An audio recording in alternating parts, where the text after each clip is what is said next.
प्रभावित आहे।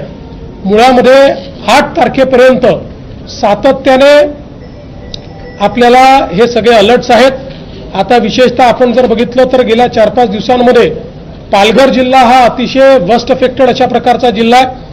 वसई विरारचा भाग असेल, पालघर शहराचा भाग असेल, याच्यामध्ये खूप मोठ्या प्रमाणात पाणी जंपण्याच्या घटना या ठिकाणी झालेल्या आपल्याला पाहायला मिळत आहेत। त्या ठिकाणचे रस्ते बंद आहेत।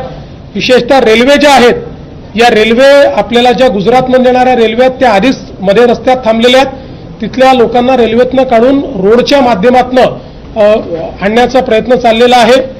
जो अहमदाबाद मुंबई नवीन त्या ठिकाणी हायवे आहे, त्या ठिकाणी काही भागांमध्ये मोठ्या प्रमाणात काम चालू असल्यामुळे पाणी साठलेलं आपल्याला पाहायला मिळतंय आणि तिथे रस्ता बंद झालेला आहे। तोही रस्ता रिकामा करण्याचं काम हे चाललेलं आहे।